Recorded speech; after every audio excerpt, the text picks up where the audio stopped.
আসসালামু আলাইকুম everyone, welcome back to my another video. আশা করি সবাই ভালো আছেন। আলহামদুলিল্লাহ আমরাও ভালো আছি। নতুন একটি দিন, এমন সুন্দর সুস্থ একটি দিন আমাদের যেন দেয়, যেন আমরা সবসময় সুস্থ থাকতে পারি। এই যে তার দাদি আজকে দেশে চলে যাবে, আমার শাশুড়ি চাচি মারা গেছে, সেখানে চলে যাচ্ছে। হুট করে খবর আসছে, নিউজ আসছে, সেখানে চলে যেতে হবে। কিন্তু তারা দুই ভাই তো অনেক পাগলামি শুরু করছে যে তারা তার দাদির সাথে যাবে। সবার আগে গিয়ে তারা দুই ভাই প্রস্তুত। কি পরিমাণ পাগলামি করে যে তার দাদির সাথে যাবে, তাদের কে বোঝাবে যে তারা ছোট, কিভাবে যাবে তাদের সাথে। দুই ভাই দেখেন লিফটে উঠে গেছে সবার আগে। লিফটের থেকে আনতে পারি না দুইটাকে, এত পাগলামি করতেছে আমার সাথে। কি যে হয়েছে আজকে সারাদিনে দুইটাকে নিয়ে।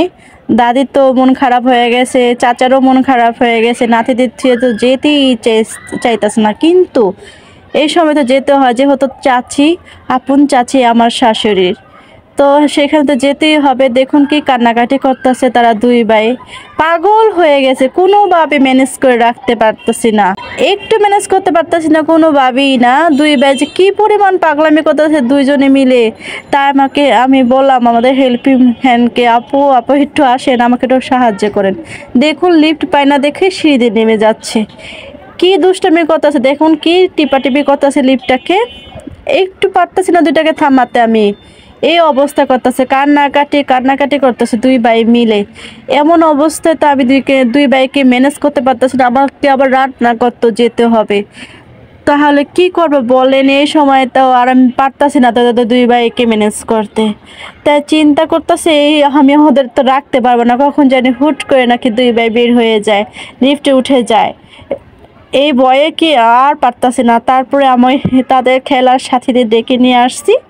ওই যে তাদের খেলার সাথী, তারা তো অবশ্যই ভিডিও যদি দেখে থাকেন তাদের তো অবশ্যই দেখবেন, তাদের ডেকে আনছি যে আমি পারতাছি না, তোমরা চলে আসো, তোমরা এসে তাদের সাথে সময় দাও, তাহলেই হবে।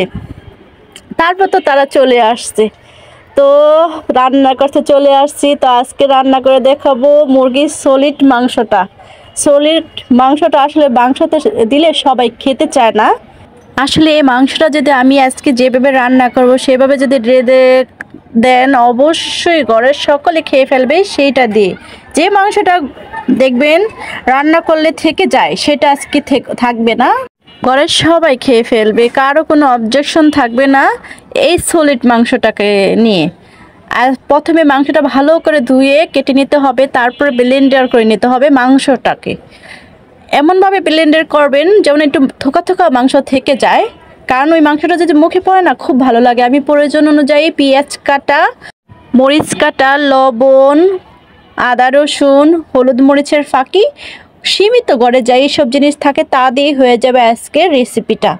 তো আমি সবগুলো পেঁয়াজ, মরিচ, হলুদের ফাঁকি একসাথে করে মেখে নিব, সুন্দর করে মেখে নিব, যাতে পরিপূর্ণভাবে জিনিসগুলো সফট হয়। এর সাথে আমি অ্যাড করে ফেলবো, দেখুন কি সুন্দর হয়ে গেছে। এর সাথে আমি অ্যাড করে ফেলবো ওই মাংসগুলো যেগুলো ব্লেন্ড করে ফেলেছি। দেখেছেন আমি একটু থোকা রেখেছি, এই মাংসটা মুখে বলে না ভালো লাগে, তাই একটু আমি থোকা রেখেছি দেখুন। তারপর এগুলোর সাথে সুন্দর করে মোহিতা করে ফেলতে হবে, ম্যারিনেট করে নিব সুন্দর করে। ম্যারিনেট করা হয়ে গেলে এ দেখুন কি দারুণভাবে ম্যারিনেট করে ফেলেছি, সুন্দর করে মেখে। এগুলো এখন আমি চুলার মধ্যে রেখে সুন্দর করে ভেজে ফেলবো। আসলে কি জানেন, ঘরে অনেক জিনিস আছে না, খাওয়া হয় না, কিন্তু একটু সিস্টেম করে রান্না করলে না সেই জিনিসটা আর থাকে না। সেটাই আজকে আমি দেখাবো। আসলে সলিড মাংসটা ঘরের অনেকে খেতে চায় না, আমার নিজের এত পছন্দ হয় না।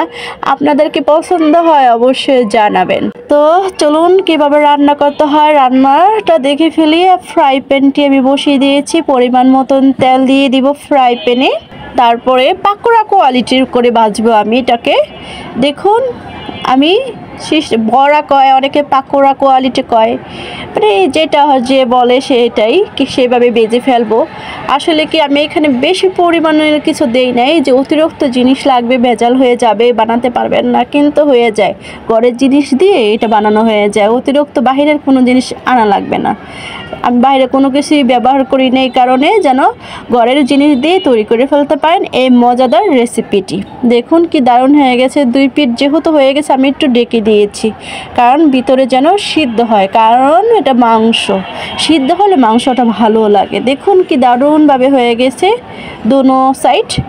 এই মজাদার রেসিপিটি ঘরে যদি কাউকে রেঁধে দেওয়া হয় বা বানিয়ে দেওয়া হয়, কারো কোনো অবজেকশন থাকবে না।